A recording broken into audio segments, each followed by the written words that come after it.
우리가 인생을 살아가면서 늘 받는 도전이 있습니다. 그러니까 편안하게 살 건가 아니면 변화할 것인가. 왜냐하면요, 이 변화하려면 불편합니다.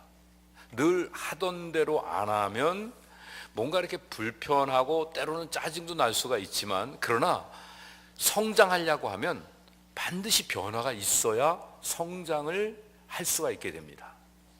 그런 차원에서 본다고 하면 우리 인생에 뭔가 이렇게 부족감을 느끼는 것도 하나님이신 은혜입니다. 왜냐하면 부족하다고 느껴야 절실하거든요. 그래서 절박함과 간절함은 항상 비례를 하게 되어 있습니다. 우리가 이제 성장을 위해서 변화해야 되는 그 시기에 우리 자신이 준비해야 될 일들이 있습니다. 뭐냐 하면 먼저 나를 아는 겁니다. 내가 어떤 상태에 있는지, 그리고 내가 지금 어디를 향해서 가고 있는지. 그러면 그 어디를 향해 가고 있는 게 왜, 무엇 때문에 그곳을 향해 가고 있는지 이것을 알아야 변화가 좀 용이해지게 됩니다. 그렇지 않으면 변화하는 자체가 두렵기 때문에 자꾸 편한데 안주해서 다른 사람들과 함께 연결하지 않고 외롭게 고립되고 결국은 도태되어질 수밖에 없게 되는 겁니다. 그래서 먼저 우리가 변화를 위해서는요, 머릿속으로 변화를 생각하고, 그리고 몸으로 좀 연습을 좀 하고, 그리고 변화를 위한 마음의 다짐을 하는 일들이 필요합니다. 지금 우리가 살고 있는 이 시대의 가장 큰 화두가 되고 있는 것 중에 하나가 식량 문제입니다. 물론 기후 문제도 여러 가지 어렵고 또 나름대로 그 공해 문제도 어렵지만 더 심각한 건 식량 문제입니다. 이대로 이렇게 잘 살 수 있을까? 심각한 고민들을 이렇게 많이들 하고 있는데, 과학자들이 요즘 식량을 해결하기 위한 방안으로 뭐 슈퍼푸드 같은 것들을 만들어내고 하지만 그것도 또 문제가 있기 때문에 그 대체 용품으로 이제는 그 육류가 아닌 곤충류에 대한 관심을 갖기 시작했습니다. 그러고 보니까요, 이미 인도 차이나 반도 같은 데서는 사람들이 벌써 식용으로 그 곤충들을 많이 이미 먹고 있습니다. 그래서 그곳에 다녀보신 분들은 아시겠지만, 아니면 뭐 인터넷이나 또 무슨 프로그램을 통해서 보신 분들은 아시겠지만, 벌써 그 시장에 아주 넓이해지고 있습니다. 이런 여러 가지 많은 그 또 곤충들이 튀겨져 있고, 볶아 비슷한 건가요? 튀긴 거, 볶은 거, 그 다음에 삶은 거, 또 그다음에 날 거, 뭐 말린 거, 빻은 거, 뭐 여러 가지 형태로 해서 사람들한테 그것을 공급을 하는데, 이 곤충 하면 우리 머릿속으로 징그럽다, 그 다음에 병균을 옮기는 매체다. 그러니까 어떤 병원균을 가지고 있다고 그 세균이 많이 득실거릴 거라고 생각하니까 우리는 가까이 접근을 못하게 되는데, 과학자들 얘기는요, 실상 병균을 옮기는 곤충들은 몇 종류 안 된대요. 일반적으로는 곤충들이 굉장히 깨끗하다고 그러더라고요. 그런 차원에서 본다고 하면 지금 앞으로 미래의 음식이 곤충류가 함께 이제 섞여질 그럴 가능성들이 많이 있습니다. 더군다나 이제 육류 같은 것들을 만들어내는 데는 사료를 주는데 굉장히 많이 그 노력을 들여야 됩니다. 그래서 1kg의 소고기를 만들어내기 위해서 필요한 것이 사료가 10kg가 들어가야 된대요. 그런데 돼지고기를 만드는 데는 5kg의 사료를 줘야 1kg 돼지고기가 나온대요. 그런데 닭고기는 2.5kg의 그 사료를 주면 되니까 그래도 조금 용이하죠. 근데 곤충은요, 1.7kg만 주면 1kg를 얻을 수 있대요. 그런데다가 지금 소고기, 닭고기, 돼지고기는 단백질만 주는 게 아니라 우리 몸에 나쁜 지방도 주고 또 여러 가지 많은 몸에 해로운 것들도 있고 그런데요, 이 곤충에는 거의가 우리 몸에 이로운 단백질로 구성이 되어 있고 미네랄도 풍부하고 여러 가지 많은 요소들이 다 함유되어 있기 때문에 굉장히 좋은 음식이다, 이렇게 평가들을 하고 있습니다. 근데 문제는 징그러워서 우리의 인식이 거기까지 안 됐기 때문에 이 곤충을 먹을 수가 없는 겁니다. 그런데 실제적으로 그 곤충에 대해서 이렇게 많은 연구를 하다가 보면 이미 먹고 있는 곤충들이 각 도시마다 각 지방마다 이렇게 많이 있는 거예요. 특별히 멕시코 사람들 보면 멕시코 음식 중에 차플리네스라고 하는 이 음식은요 굉장히 사람들한테 고급 스낵입니다. 그런데다가 이 곤충 요리는 식감도 좋아요. 우리가 보통 이제 과자 같은 거 만들어낼 때 어떻게 하면 바삭바삭하게 할까? 이렇게 닭 같은 것도 닭다리도 좀 바삭바삭해야지 좋고 그렇잖아요. 그런데 그거를 일부러 만들어낼 필요 없이 곤충은요 식감 자체가 벌써 바삭바삭합니다. 군침 흘리는 분도 계신 거 아니에요? 이렇게 좋은 그 자료를 갖고 있기 때문에 이제는 큰 어려움 없이 곤충을 먹을 수 있게 되는 겁니다. 이제 그러기 위해서는 먼저 머리로 준비를 좀 해야 됩니다. 제가 처음에 미국에 왔을 때 이런 샐러드 바 같은 데를 갔는데 가서 이제 음식을 담아 갖고 와서 먹으려고 그러는데 딱 씹었는데 뱉었어요. 왜냐하면 저는 생긴 게 수박인 줄 알고, 제가 전에 있던 곳에 노란 수박이 있었거든요. 꼭 생긴 게 수박같이, 수박을 아주 짧게 잘라놓은 것 같아 갖고 생거로 이렇게 놨기에 씹었어요. 그랬는데 이게 수박이 아니라 뭐였을까요? 호박이었어요. 제 머릿속으로 준비가 안 돼 갖고 확 뱉었는데, 나중에 제가 이렇게 지금쯤 샐러드바에 가서 호박 이렇게 생거 이렇게 먹을 때 제가 집어 먹으면 절대로 안 뱉어요. 왜냐하면 호박인 줄 알고 호박 맛을 제가 이미 알거든요. 그래서 고소한 호박 맛을 즐기게 됩니다. 그런데 머리로 준비를 하고 그 다음에 실제로 한 번, 두 번 먹어보고 그 다음에 이것이 몸에 얼마나 좋은지, 이것이 우리의 미래에 얼마나 유용하게 미래 대체 식품으로 중요하게 연결이 되어질지, 앞으로 소나 돼지 이런 거 많이 키우면요 거기서 나오는 메탄가스 때문에 인류가 공해에 더 많이 시달릴 텐데 곤충은 오히려 그게 정화되어지니까 더 좋대요. 그러니까 이런 것들을 다 생각하면 why not? 그러면서 차츰차츰 우리의 삶이 변해져 갈 수 있고 미래의 변화에 대처해 갈 수 있단 말이에요. 자, 오늘 우리가 살고 있는 이 시대에 우리가 갖고 있는 문제가 뭔지, 그리고 우리가 진짜 원하는 게 뭔지, 이거를 가지고 한번 실제적으로 점검을 해보는 일들이 필요한 것입니다. 내가 갖고 있는 문제가 있습니다. 그런데 내 원함이 있습니다. 내 문제와 내 원함에는 갭이 있습니다. 이 갭을 뭘로 메우겠습니까? 열심히 노력하고 과학으로, 문화로, 그리고 함께 협력해 갖고 어떤 자원들을 동원해 갖고 이거를 해결해내는 이 방법들도 있겠지만, 어떤 차원에서 보면 지금 우리 현실의 부족과 현실의 연약함을 인정하면서 하나님 앞에 나아가서 하나님의 은혜를 구하는 겁니다. 그러면 그 안에서 변화되어 갈 수 있습니다. 지금까지는 우리가 육류만 먹고 살았지만 이제는 우리가 새우 이렇게 말려 먹고 새우 튀겨 먹고 그러듯이 우리가 어떤 방안을 우리 나름대로 또 뭔가 연결을 해 갈 수 있을 거란 말이에요. 정말 우리가 중요한 것은 우리 힘으로 무언가를 다 해나가는 것보다도 우리의 삶의 문제와 어려움들을 하나님 앞에 내려놓고 하나님을 바라보며 하나님의 은혜를 사모하면서 나아가다 보면 나도 모르는 사이에 문제가 해결되어지고 그 상황에 잘 적응해 나갈 수 있는 그 자리에 세워질 수 있게 되는 겁니다. 그런 차원에서 주님이 우리에게 요구하시는 것은 내게로 나오라고 하는 것이고 내게 구하라고 말씀하시는 겁니다. 예수님은 예수님 주변에 있는 사람들을 항상 신경 쓰시고 항상 돌보셨습니다. 병자가 있으면 병자를 돌보시고 또 하나님 나라를 모르는 자가 있으면 복음을 선포하시며 그들에게 다가가시는 이 열정이 잠시도 식은 적이 없으셨습니다.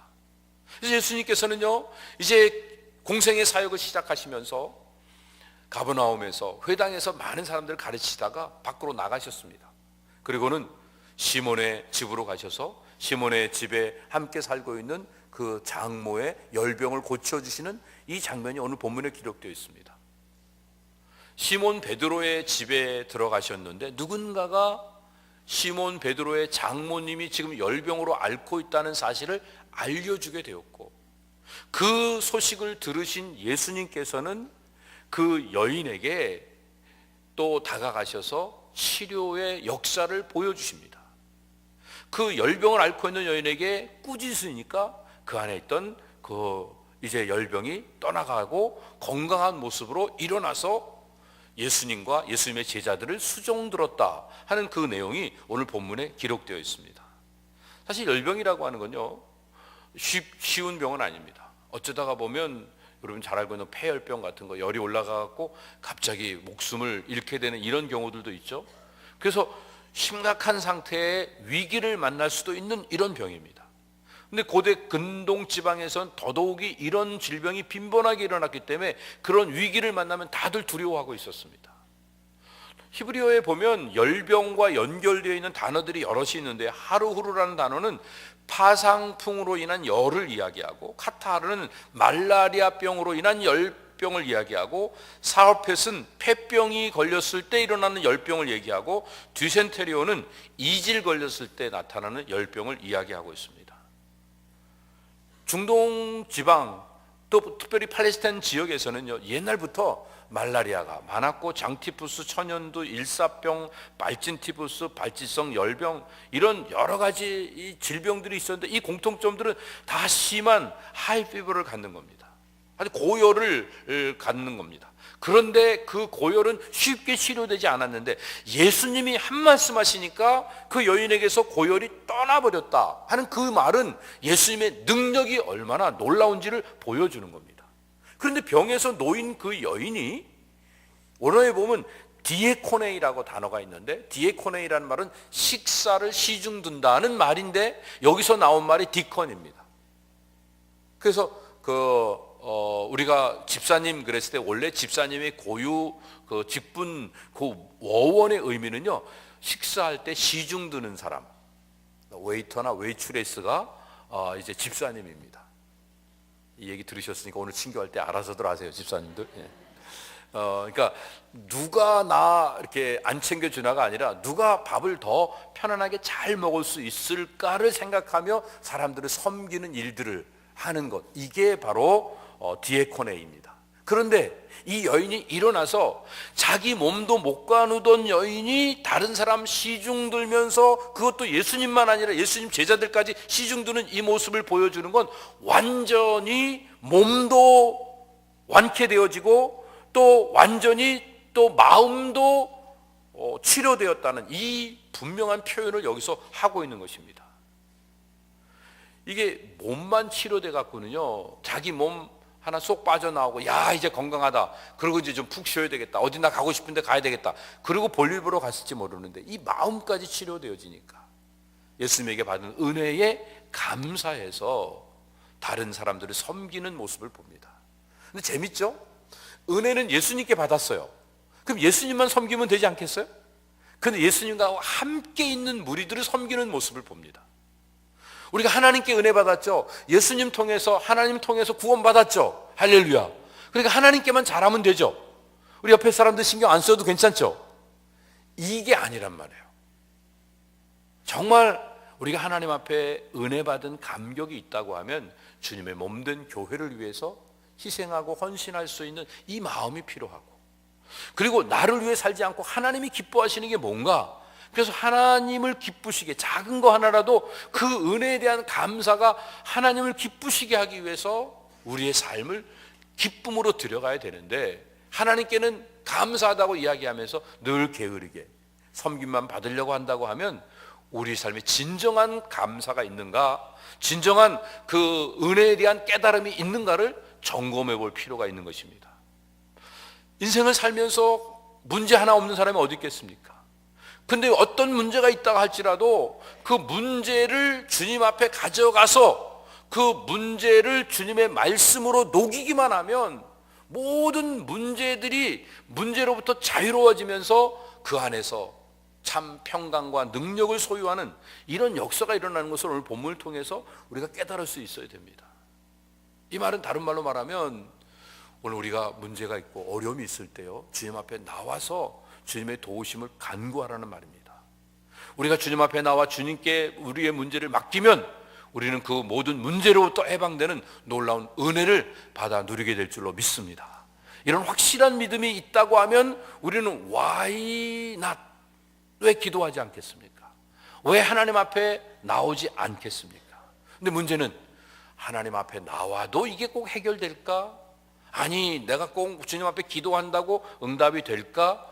이렇게 믿음 없는 모습을 갖도록 사탄이 우리를 계속 끌고 다니고 있는 겁니다. 거기서부터 노임을 받아야 되는 겁니다. 그런 차원에서 예수님께서 베드로 장모에게 질병을 치유하실 때 꾸짖으셨다고 말씀을 하고 있습니다. 모든 질병이 다 귀신 들려서 질병이 나오는 건 아니에요.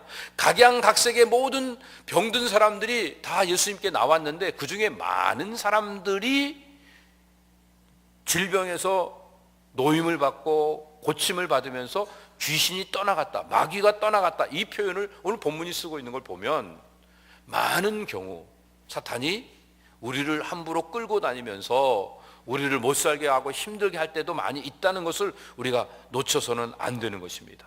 그래서 오늘 본문 속에서 나타난 대로 꾸짖으시니까 그 여인이 일어나서 수종을 들었다. 완전한 치유를 경험한 겁니다. 중요한 것은요, 우리가 질병에서만 노임을 받는 것도 중요하지만 더 나아가서 사탄에게 노임을 받는 일도 필요합니다. 건강해져서 사탄의 놀이개가 되고 사탄의 종노릇하는 경우가 얼마나 많습니까?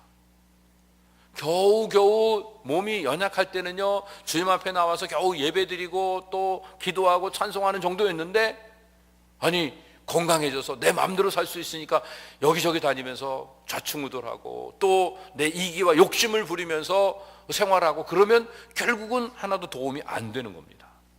오늘 우리 주님이 우리의 치유를 우리에게 허락하실 때 우리의 삶의 부분적인 것이 아닌 완전한 치유의 역사를 이루기 위해서 우리 가운데 귀신이 떠나가고 우리가 이 악한 세력으로부터 노임을 받도록 하기 위해 주님이 오늘도 성령으로 역사하신다는 사실을 우리는 놓쳐서는 안 됩니다.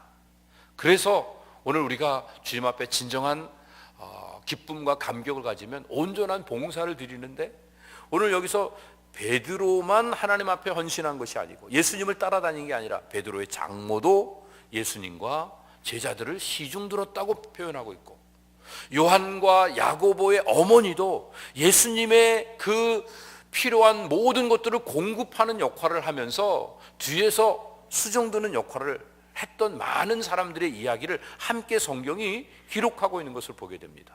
그런 면에서 보면 우리가 한 사람 부름 받았다고 나만 주님 앞에 쓰임 받는 게 아니라 우리가 한 가족이 함께 주님 앞에 쓰임 받고 헌신하는 이런 일들이 우리에게 필요합니다.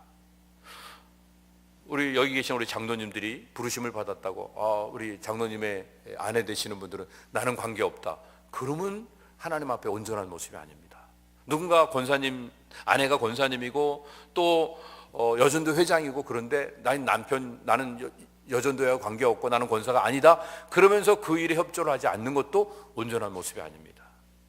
제가 하나님 앞에 부르심을 받았을 때는 제 아내도 함께 부름을 받은 겁니다.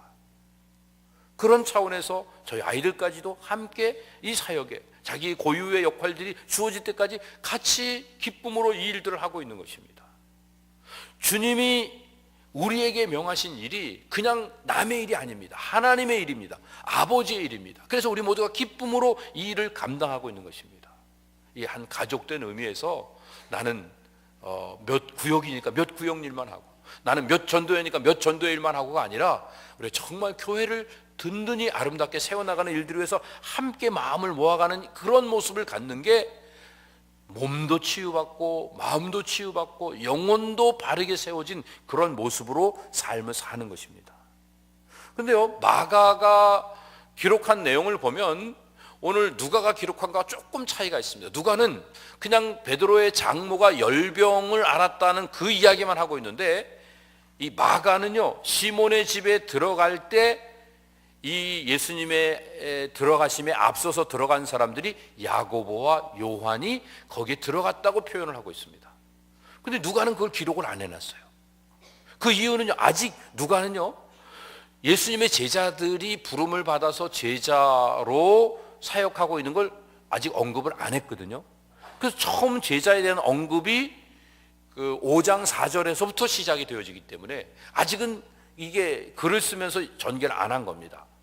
이 얘기는 무슨 얘기냐? 왜 이걸 이야기하냐면 누가는요, 모든 사람들에게 보편 타당하게 복음을 받아들일 수 있도록 모든 정황을 함께 연결해서 기록을 해나가고 있는 겁니다.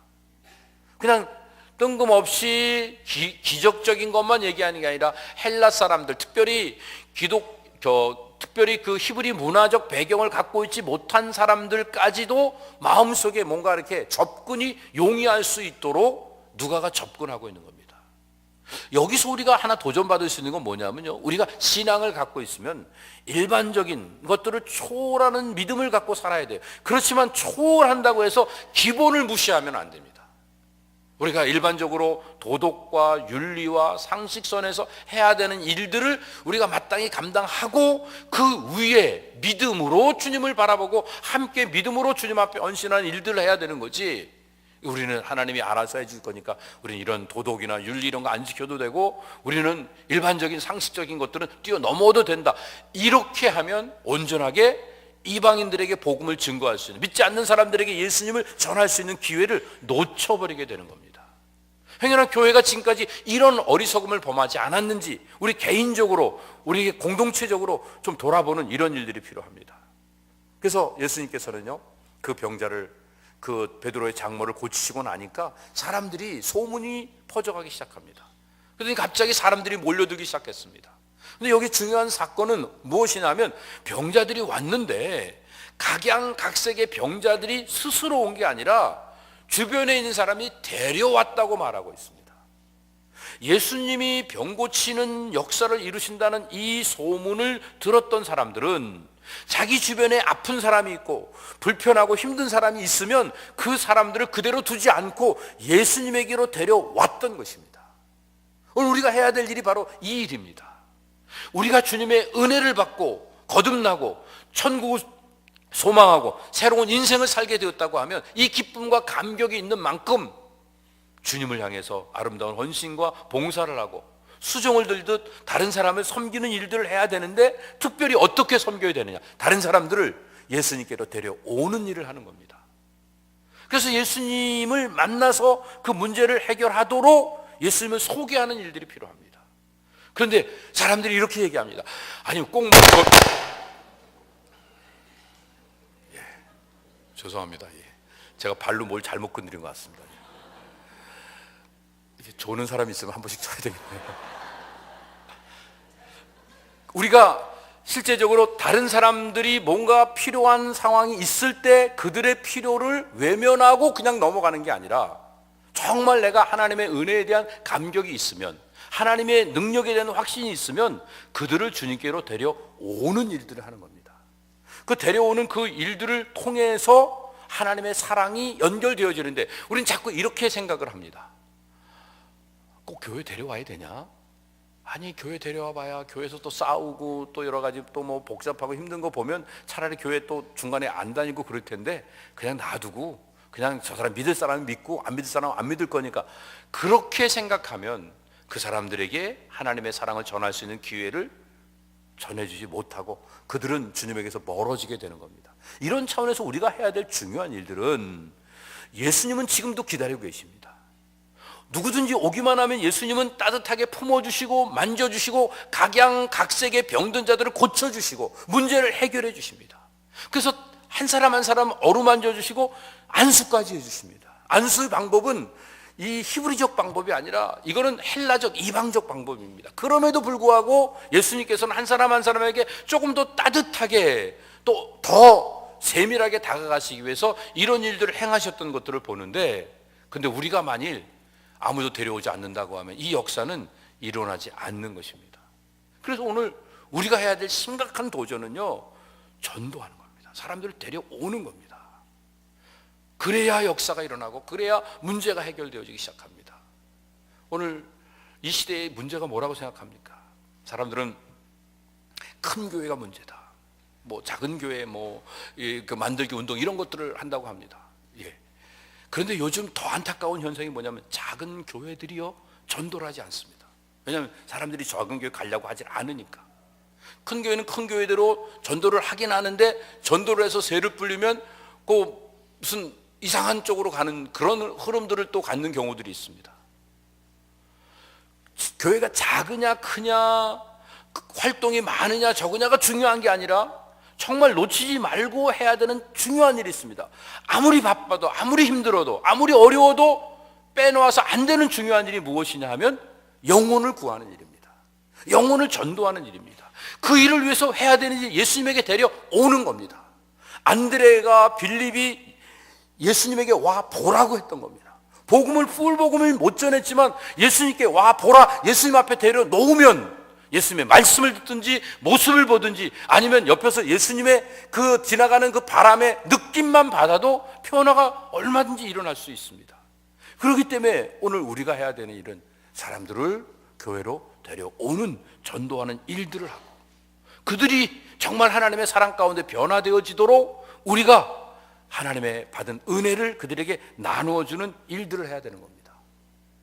이 일들을 예수님께서 구체적으로 보여주신 게 귀신이 나가면서 예수님에게 하나님의 아들이십니다, 또 34절에서는 하나님의 거룩한 자입니다, 그러면서 그리스도이신 것을 밝혔다고 말하고 있습니다. 이건 자기가 패배를 인정한 겁니다. 그래서 예수님은 이 패배를 인정하는 마귀 앞에 뭐라고 말씀하세요? 마귀 보고 입 다물라고. 좀 더 세게 해야 되나요? 이렇게 다물라고. 또 센 말 있잖아요, 그렇죠? 그러라고 그렇게 말씀을 하고요. 함구령을 내린 겁니다. 왜요? 아니, 마귀라도 예수님이 그리스도십니다, 하나님의 아들이십니다, 거룩하십니다, 이거 좋잖아요. 그런데 예수님께서 금하신 이유는요, 똑같은 말을 하는데요, 누가 어떤 의도로 하느냐에 따라 결과가 달라진다는 얘기입니다.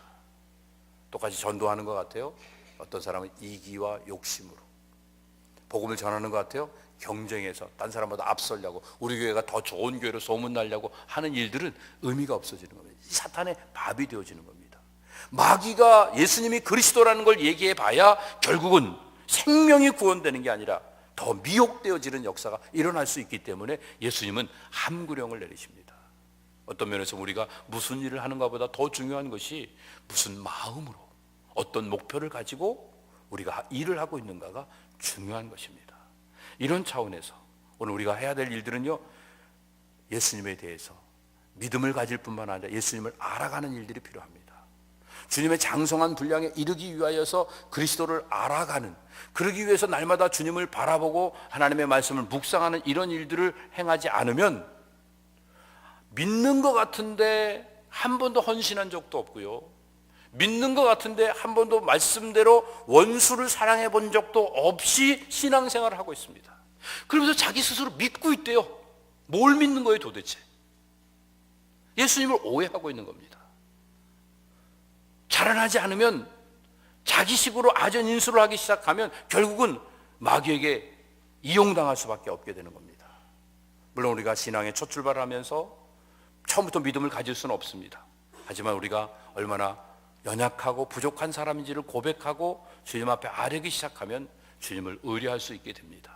그러면 주님께 데려올 수 있습니다. 왜? 주님께 와서 구원받았으니까. 누구든지 주님 앞에 오기만 하면 문제가 해결된다는, 주님이 만져주시기만 하면 질병이 떠나간다는 이 확신, 주님 앞에 나와 아뢰기만 하면 문제가 해결되어진다는 이 확신이 있으니까 와보라. 그래서 사람들에게 진정한 평강과 안식을 전해주는 역할을 할 수 있는 겁니다. 오늘 우리는요, 지식만 추구하는 사람이 아니라, 머리로만 신앙생활하는 사람이 아니라 우리의 실제의 몸을 가지고 신앙생활을 잘 할 수 있는 이런 삶을 살았으면 좋겠습니다. 그래서 정말 내가 말씀대로 변화되기를 원한다고 하면 먼저 말씀 사모하고 내 몸에 익히고 말씀대로 순종하고 그리고 마음에 또 새기고 이렇게 인생을 살아가다 보면요, 똑같은 현상을 보고 있는데도 그 현상의 부분을 보는 게 아니라 전체를 볼 수 있고, 내가 원하는 대로 보지 않고 하나님의 뜻을 따라서 그 전체적인 것들을 잘 감당해 나갈 수 있게 됩니다. 너무 포괄적인 얘기라 어려울 것 같아서 잠깐 설명을 드린다고 하면요, 누군가가 나하고 대화를 하다가 내 마음에 조금 불편한 말을 한마디 했습니다. 근데 부분을 보는 사람은 그 현상 때문에 그 사람을 정죄하고 미워하고 그 사람하고 원수가 되어집니다. 그러니까 전체를 보면요, 지금 나타난 현상은 나에게 조금 불편한 말을 했지만 그 사람의 의도와 그 사람이 기본적으로 갖고 있는 생각은 나를 도와주려고 하고 나를 위해서 했다는 이 전체적인 통전적인 사고를 갖게 되면 거기서 내 원하는 대로 저 사람을 밀어내고 내가 저 사람 미우니까 저 사람하고 안 놀아가 아니라 하나님이 원하시는 대로 저 사람을 더 따뜻하게 감싸고 저 사람의 부족과 저 사람이 말하는 스타일이 원래 저러면 혹시라도 다른 사람을 오해할지 모르니까 내가 쫓아다니면서 말할 때마다 거들어주고 그러면서 사람들한테 다 함께 어울릴 수 있도록 만들어주겠다 하면 거기서 아름다운 역사가 열매 맺혀지게 되는 겁니다. 그렇게 하지 않으면 마귀에게 속임을 당하게 됩니다. 마귀가 어떻게 속이냐면요, 우리가 불편하지 않고 아프지 않아도 생명은 아무 지장 없다고 이야기합니다. 그리고 나 자신이 희생되지 않아도 우리가 형성되어질 수 있고 내 것을 나누지 않아도 하나 될 수 있고 내가 거듭나지 않아도 천국에 들어갈 수 있다고 이렇게 이야기합니다. 근데 절대로 그건 거짓말입니다. 생명은요, 아픔을 통해서 불편을 통해서 탄생합니다. 그래서 하나님의 일이 죽어야 하는 것입니다. 그리고 우리가 형성되려면 내가 죽어야 되고 하나가 되어지려면 나눠지는 일이 있어야 되고 천국에 들어가려면 분명히 거듭나야지만 들어갈 수 있게 되는 것입니다. 오늘 우리 성만찬은요, 이거를 실제적으로 경험하는 시간입니다. 그래서 이 시간 임재하신 하나님을 실제로 경험하면 내가 나의 모습 자체로서 자유해질 수 있습니다. 그리고 하나님이 예비하신 여호와의 일에 축복을 받으며 믿음으로 행복한 삶을 살아가게 됩니다. 사랑하는 배단위 성도 여러분, 이제 우리 성만찬 예식을 거행하려고 하는데요, 이 성만찬 예식을 위해서 우리 세 가지 경험을 해야 됩니다. 그리스도의 신비한 몸이 되는 일, 그 다음에 우리가 함께 하는 사람이 서로 알아가는 일, 그러기 위해서 우리가 서로 가졌던 경계, 이 벽, 이것들을 무너뜨리는 일들을 해야 됩니다. 주님이 우리에게 생명의 빵을 주십니다. 구원의 잔을 주십니다. 이것을 통해서 이제 우리가 세 가지를 경험하는 겁니다. 그리스도와 하나 된 신비한 몸, 그리고 우리끼리 성만찬을 같이 행하는 사람들끼리 서로 알아감, 그러기 위해서는 서로 담을 쌓던 것들을 무너뜨리고 서로 진심으로 용서하고 진심으로 존중해주는 이런 일들을 우리가 이 성만찬 예식을 통해서 실제로 행해가는 겁니다. 이 머리가 아닙니다. 그래서 이 자리에서 이 성만찬 예식을 거행하면서 실제로 용서하고 실제로 마음으로 존중해주는 일들을 하면 우리의 문제가 떠나가고 우리 질병이 떠나가고 우리 가운데 하나님의 임재하심 속에서 놀라운 영광이 드러나는 하나님의 은총을 맛보게 되는 역사를 우리 모두가 다 경험하게 될 줄로 믿습니다. 이런 일들을 위해서 오늘 성만찬 예식을 다 같이 기도하면서 준비하도록 하겠습니다.